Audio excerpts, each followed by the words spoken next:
If you go get an MBA in business, you're not going to learn the basics of how to make money. You're just not. You're going to learn mergers and acquisitions, and you're going to learn, why Silicon Valley Bank, went down. You're going to learn, about first and second round funding of the. You know how many people actually get to that point? No, I mean hardly anybody. It's like 1%. So we don't actually learn how to run a business in school. Hey, Don, it's a great honor to have you on the Craig Groeschel Leadership Podcast. How are you? I'm wonderful. It's good to be with you. Man, it is super exciting to me to introduce our leadership community to you. Not only are you a friend, but you're somebody that I admire and have learned so much from. And every time you write anything, I am quick. I would say to read it, but that'd be a lie. I'm quick to order the audio version of it and listen to it. And you've got a brand new book that's just released. The title of it is How to Grow Your Small Business. That's right. Yeah, it just came out. My problem is, though, you don't have a small business, though. You've grown all your small businesses to big businesses. Well, it depends. We all look at the other people who have a bigger one than us. So my business is it's definitely grown, but I think small business is like the $250,000 to $100 million range. So that's most of us. So you would know much better than I would when people start businesses. I've always read that a certain percent of them don't make it. What does that look like today? It's the success to failure rate. It can be challenging starting businesses. Do you know what are the current studies saying? It's dismal. It's dismal. Mm-hmm. So within a year, everybody who starts a business, 25% of those businesses will fail within 12 months, 45% within 5 years, and 65% within 10 years. Wow. So 65% within 10 years. Yeah, and there's 33 million small businesses in America. So the 33 million are the ones who've made it, but millions of people try to start one every year. 65% of those are going to fail. And then if you think about it, entrepreneurialism in the small business, sector it's the backbone of our economy. It's, 33 million people have small businesses. If each of those are employing maybe an average of 2, because there's a lot of solopreneurs in there, you're talking about 66 to 99 million people who depend on the success of small business. It's too big to fail. It is. And they're failing for the stupidest reasons. Yeah. I mean, it's not like it's that hard. It's just that, not unlike me 10 years ago, nobody could tell us how to do it. If you go get an MBA in business, you're not going to learn the basics of how to make money. You're just not. You're going to learn mergers and acquisitions, and you're going to learn, why Silicon Valley Bank, went down. You're going to learn, about first and second round funding of the. You know how many people actually get to that point? No, I mean hardly anybody. It's like 1%. So we don't actually learn how to run a business in school. And I wrote this book. Almost every book I've ever written is a book I wish I could hand myself 10 years ago, right? Because here's the stuff you figured out. And I actually have a mentor named Bill. And he scaled his father's company up into the multiple billions, and then he started mentoring these younger executives. And he honestly started putting money into smaller business. Didn't put money into mine, but he was kind enough to kind of mentor me. And I will never, ever forget, it's about 8 years ago, we're standing in my driveway. I'd taken my business from $250,000 to $3.5 million. I was incredibly proud of it. That kind of money, having grown up poor, was astronomical to me. Here's this guy, he's a billionaire. And I just made a passing comment. I said, man, I'd love to take it to 100 million. And the first time Bill, and we'd spent a lot of time together, the first time he maybe couldn't control his face, but it was very clear that he did not think I was going to go to 100 million. Your mentor. And I said, he did not. Yeah. And I said, Bill, shoot straight with me. He's about to get in his car. He said, okay. He took his glasses off and he said, Don, in order to get to 100 million, you're going to have to professionalize your operation. That's what he said. You're going to have to professionalize your operation. I'd never heard that before, but it rang incredibly true. And he said, your business is too dependent on you. Congrats on getting to 3.5 million. Love it. It's too dependent on you. If you leave, the business crashes. You've got to install systems and processes so that this thing runs like a dependable machine. And then I started looking around for a book that would help me do that, and really couldn't find anything. So I made about 500 mistakes professionalizing my operation, but I did 6 things right, and these are the 6 things that I put in the book. Since then, we're not at 100 million, but we have gone, this year we'll do about 17. And that was about 7 years ago that Bill said that to me. So, and then I've doubled 4 times and I'm trying to double again. I'm trying to get to, 32, 34 million right in there. And it's all because of these basic systems and processes that I put in this book that I was able to do it. So I've got about 1 million questions that just came to mind in that last little summary. What I want to do, I want to get to the 6 main lessons that you learned, and then I want to learn about the professionalization of it. But before we get there, I kind of want to go all the way back to the startup, because when you were talking about how many fail, I was kind of wondering, are these people unprepared? Is it wrong idea, wrong time, wrong place, wrong people? And you said there are about 1 million things. How many of these are salvageable, and what are the most common mistakes you see early on? And if that takes us into the 6 things, then let's go directly there now. But I can only imagine how many people right now are getting going and they're, trying to write a business plan when they don't have the right people, or they're trying to find the right people when they don't have the right strategy, or they're not profitable, they don't have any systems yet. So walk us through the early stages and what are the landmines and what do we do about it? I have 6 frameworks and playbooks, 3 frameworks, 3 playbooks that you can install, and they're going to help you align your business around 3 economic objectives. They're going to help you clarify your marketing message. They're helping you close sales, optimize your products, manage your people, and then manage your cash flow. Those are the 6 parts. But before we even get there, there's one that's more important than all 6 of them combined. And that is, you actually need to own your business. You need to own your business, and you need to own your future. And this is how I discovered that, because it's not something that you can do with some paperwork where you file an LLC or something. That's not what I'm talking about when I say own it. I really mean psychologically, emotionally, it's yours. If this thing fails, it's your fault. I don't care that you can't blame anybody else. It is your fault if it fails. And you've got to get to that place where you own it. This happened to me, as you know, I was a memoirist. I wrote Christian books, wrote a book called Blue Like Jazz. Blue Like Jazz spent 42 weeks on the New York Times bestsellers list. I probably, at the end of the day, made, maybe $1 million, 1.2, 1.3 million in royalties off that book. And what I did with it, because I grew up poor, what I did with it is I said, Don, if this money is anywhere close, you're going to spend it. So what I did was I paid off my house. Smart. And I paid off, I had a great house, paid off the house. And I think I had about $350,000 at the time paid off in the house. It takes $700,000 to pay off $350,000. You're splitting it with the government. And then the rest of it, I don't know what I did. I blew it. And so, but I had that money, and I found another house in Portland, Oregon that I wanted to buy. So I sold my house, and it happened to sell a lot quicker than I thought it would. Sitting on the money, go over to buy this other house, and the other house sold. So now I've got $350,000, and I don't know what to do with it, but the house I wanted sold. I didn't want a new house, but I wanted that house. So I thought, well, I'll put it into this short-term investment for 6 months, and I'll make 5 or 6% over the next 6 months. A buddy of mine was doing something. I put $350,000 in, and one Monday morning, woke up and it was gone. Every single penny was gone. Now, I wrote one book that took off. I'd written a couple books since. They had done well, but they had not done that. I was pretty convinced you're never going to see this kind of money again, period. And from now on, you're just a working man. Like, you won that lottery and you blew it, and it's over. And that was such an emotionally debilitating, emasculating, painful, cry yourself to sleep at night season. There's about 2 weeks where I felt that way. Not only that, Craig, but the woman that you know, Betsy, who's now my wife, we had started dating about 3 weeks before then.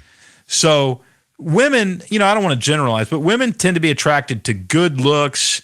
They tend to be attracted to intelligence. And they are sometimes attracted to money. I only had one of those, and I'd lost it. So I got nothing. Betsy could care less. Betsy. Yeah. But at the same time, that was enough to make me say, never, ever again. One, you're going to take ownership of this. You're not going to blame anybody. You made the investment. You made it. So this is on you. And then I said to my manager, I said, I love you, but I'm going to go on my own now and let my manager go, let my literary agent go. And my assistant was already leaving. She gave me like a 6-month notice. And so I had said, okay, well, I'm going to replace this person with somebody who can help me run a company. And I'm going to start a business, and I'm going to get this money back. And I started like a conference business, and we've done all sorts of things. And as my business has grown, we've turned into a small business coaching business. That was a little over 10 years ago, wasn't that long ago. And today, my wife and I give away at least $350,000 every year to charity.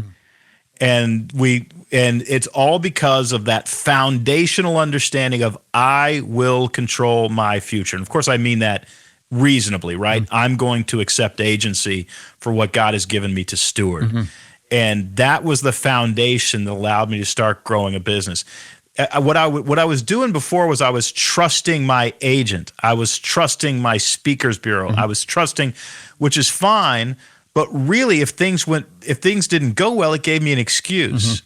Well, my agent didn't negotiate a good of a deal, or I let the publisher talk me into writing this book instead of this book. Instead of that, I was like, hey, no more excuses. You are in control of your future. If it goes poorly, it's you. If it goes well, it's you, but you're the one in control. So that to me was the foundation. And then as an entrepreneur, began a business. I happened to write a book about clarifying a marketing message. That book ended up selling a ton of copies, which got me a lot of consulting gigs. And then I started certifying marketers, and pretty soon, a company started shaping up around me. And that's when Bill said, you're going to have to professionalize your operation. But the foundation for all of us has to be, dude, you own it. I'm sorry, you own it. You got to own it. And no excuses. It's on you. It's always been fascinating to me because I knew you first as an author, Blue Like Jazz. And then it seemed to me like you went for almost overnight. I'm an author. Now I started a business. Those don't typically complement each other. So when you started a business, you really wouldn't have had much experience, I'm assuming. No. I had run a publishing company before I'd ever started as an author, but I was really making more editorial decisions as the head of a publishing company. It was really more of a literary position. But it's literally just like The Power of Change, just like in your book. All I did was chase curiosity and discovered, which was baffling to me, that I was actually good at business. I wouldn't have ever thought I was good at business. I thought I was good at putting paragraphs together and writing literature. But the more I racked up a few wins, the more I was like, I kind of got a second, nature to this. I would actually say I'm better at business now than I am at writing. But that was an identity shift, and you talk about that in your book, how if you keep doing the same thing and you keep winning at it, your identity sort of shifts. Can anyone become good at business? Here's what you're asking me. If you throw anybody into the deep end, will they swim? Mostly. I really do. I think mostly. I think if business is about more than anything else, and this is a very controversial statement, especially to your audience, business is about economics. And so if you are somebody who thinks, look, if we just love people and care about people and don't think about profit, the business will do amazing. I don't agree with that. It might do amazing, but you have to understand this business is about making money. And of course, the love of money is the root of all evil. But money is not the root of all evil. Right. Love of money is the root of all evil. So you've got to understand how to manage it.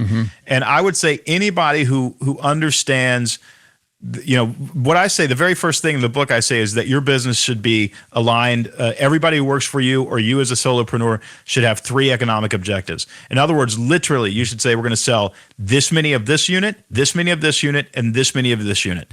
And that has to be, it's in my formula, it's actually in your mission statement. So you have to see this as an economic machine that exists to make money. Now, you can give all that money away. Betsy and I live off a small percentage. We literally transfer. I'm like the 5th or 6th highest paid person on my entire team. Now, we also get the profit of the company, but we invest the profit.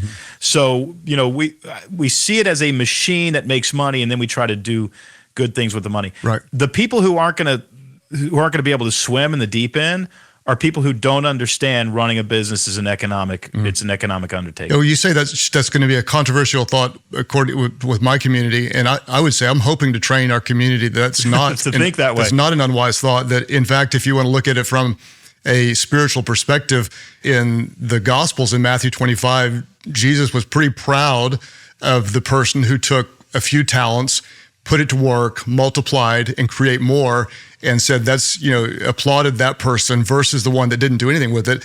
And if you're creating a profit, then you create jobs, and jobs, that's a good way to love people. and so I would say really is. It is. And there's a lot of people out there who have, and the reason I said it might be controversial, there's a lot of people out there who have a very negative mindset about money. They're anti-capitalist, anti-money. And I would say to you, no, money is power. And if you have an anti-power mindset, that is, you're not going to go take any power or earn any power, you are giving power away to evil people. Because they're always going to say, I want money. So if you're not out there competing, you're just ceding the market to people who are going to do bad things. And there's a scarcity mindset too. If someone else has it, I don't, versus more of an idea that we can all create, add more value, create more profit, give more money away, which is what you're doing. So let's start with ownership. Like you really have to say, okay, this business is on me, no excuses. It's not about the market. I'm not going to be a victim. Right. I'm going to own it. What comes next in the mindset? How are we thinking after that? After you own it, you come up with your 3 economic objectives. And that's in the first, there's 6 chapters. They're long chapters, but there's 6 chapters in the book. The first one is you've got to align your team or yourself around 3 economic objectives. Now you can have 20 economic objectives, but in your mission statement, I only want you to focus on 3 at a time because the brain has trouble prioritizing more than 3 things. So let's talk to nonprofits right now. We had a lot of people running nonprofits, and so the ultimate goal there is not to make a financial profit, but you have to have a working financial model or you don't have a nonprofit, correct? So what would be, let's say we are creating a ministry home for people transitioning from drugs. How would we convert those 3 economic drivers to a nonprofit like that? So let's say that your nonprofit had different ways or compartments of giving. You might say, look, we're going to add 100 people to our recurring donation fund that funds all the administrative costs. So these people are not giving money to the actual house or any of that stuff. It's just a small group of influential folks who we really love who cover administration. Well, one of our economic objectives might be we're going to add 100 people to that at $200 a month. We're going to try to do that. I like 2 years, 24 months. So we're going to try to do that in the next 24 months. We're also going to build 4 new homes, right? That might be one of your objectives. And then the other thing is we're going to pursue 10 more close relationships with high net worth individuals, but we don't just want their money. We actually want them to also volunteer. So, if I'm adding 100 people to cover my administrative costs, I'm raising money for 4 or 5 new houses, and I'm adding high net worth individuals, I'm going to be okay. I think where we get into trouble is when we say things like, well, we want to minister to 500 new people. We want to see 200 people take our, addiction recovery pledge. We want to see, whatever. And none of those are actually economic. It's going to be really, really tough for you to build that organization because businesses and nonprofits both have something very similar in common. They eat cash. They eat lots of cash. And if you don't feed them, they tend to die. I'm kind of glad you're saying that because sometimes in our attempt just to have a pure heart, we might have an ineffective strategy and that robs us of being able to make a real difference. So I like the fact that you would come up with, this is kind of unapologetic. This is we can't look at outcomes before we have the right economic inputs that enable us to do more. So I'm tracking with you. I've got to have a real ownership. I've got to have 3 economic drivers. And then I'm now what am I going to do? What do I do next? Well, now you've got this mission that you're on. You're going to try to drive these 3 economic objectives. And the very next thing you've got to do is you've got to be able to talk about those objectives extremely clearly so that everybody knows why they should either buy your products or donate to your cause. And so you're going to clarify your message. So, the first thing that we're going to do is we're going to create 3 economic objectives in our mission. That's the leadership of our organization. Then our marketing is we're going to create a very clear message. And I wrote a book called Building a StoryBrand, all about that particular Fantastic framework. book. I wanted to stop right now and say to anyone in our community that has not read Build a StoryBrand, stop the car, order it right now. Fantastic book. And Yeah, I'm not overselling this one. It's a fantastic book. Well, I'm grateful for that. And I summarized that inside of this book. But then people have asked me for years, Don, can you take that marketing framework and apply it to sales? And so the next chapter, chapter 3, is about sales. And the chapter on sales is really, it's a bit of a Trojan horse because it's actually a sales framework that you can use in, elevator pitches and talking points over lunch, to give presentations, to write proposals.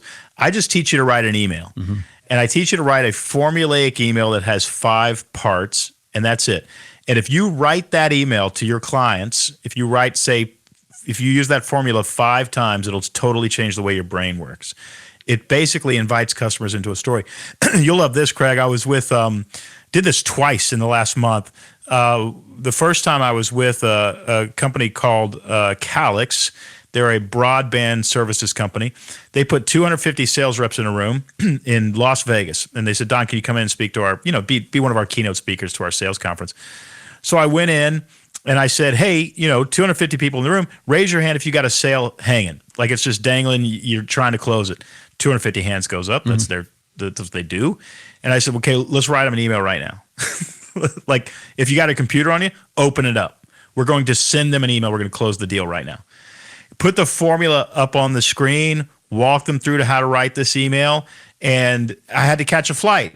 So I walk up the stage, the chief revenue officer says, thanks so much, that was really fun, everybody claps. I'm out of the room. Guy calls me next day, he says, so far, we've closed $2.4 million in sales. Man, I hope they paid you well for that. I hope they paid you really, really well for that event.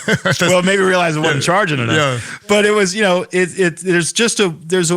you what, it's not coercive. It's not manipulative. The problem with most of our sales techniques is we're trying to talk somebody into buying something they don't want. And if you have that view of sales, you're going to hate sales. But if you actually have a more of a listener perspective on sales, we're trying to realize, wait a second, what problem do they have? Yep. And then how does my product solve that problem? And then how can I communicate how my product solves that problem in such a way they understand? If you do that, they tend to pull out their credit card and buy something. So I wouldn't do this to anybody else because I don't think anybody else could handle a question like this on their feet like you can, but I know you can. So let's go with the nonprofit ministry home. And so we're going to learn how to pitch it. Am I pitching the person who needs it or am I pitching the donor? What's the first thought that comes to your mind? You can actually do either. Okay. So let me give you an example. Let's say I'm writing this email. You want to start with the problem. And so you want to say something like, you've likely heard in the news, you've read it on your news feed, and you maybe even have friends whose lives have been destroyed by addiction. It's an enormous problem. It's a painful problem. It's a difficult problem to solve. However, for everybody who comes through our program, that is literally 97%, we've solved this problem.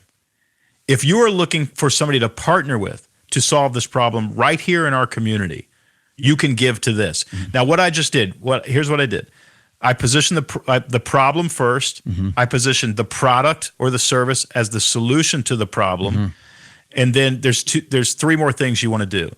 You want to give them a 3-step plan. So for instance, if you give us a monthly gift of more than $250, we will then buy a new home in which people go through our 6-month program. So you're giving them 3 steps that they can take in order to solve this problem. The next thing you want to do in that email is you want to paint a picture of what happens if you don't give the money. If you choose not to give us $250 a month, that means 2 more people will not be able to enjoy these services. And by the way, there's a waiting list, right? But if you do, 2 more human beings will 6 months from now no longer be addicts. They'll be able to go back to their family. They'll be good moms, good dads, and we will keep up with them forevermore. And they will spread the word. And then finally, the last thing you want to do is say, give today. So here's a link and you can give today. So let me walk you through it. You start with a problem, position your product as the solution to the problem, paint a 3-step bridge from the problem to the solution, 3 steps that you can take. Negative consequences of not buying the product, positive consequences of buying the product, and then a very clear and direct call to action. If you do those 5 things, I consider the negative and positive consequences one. If you do those 5 things in a formula and you write that as an email, your close rate on that email is going to improve dramatically. So I want to ask you a question. My dream is I help shape a leadership conference. What I want to do is I actually want you to come as a guest sometime. Then what I want to do is I want to take a random business person that you've never met, and I want them to give you their problem, because you do this on your podcast all the time. And then I want you to give them advice. And then what I want to do is I want to sit there afterwards, after you, it's almost like a magic trick, like you'll wow people with the advice. I don't know how you simplify it. Then I want to ask you questions about how did you get there? And that's what I want to try to do right now.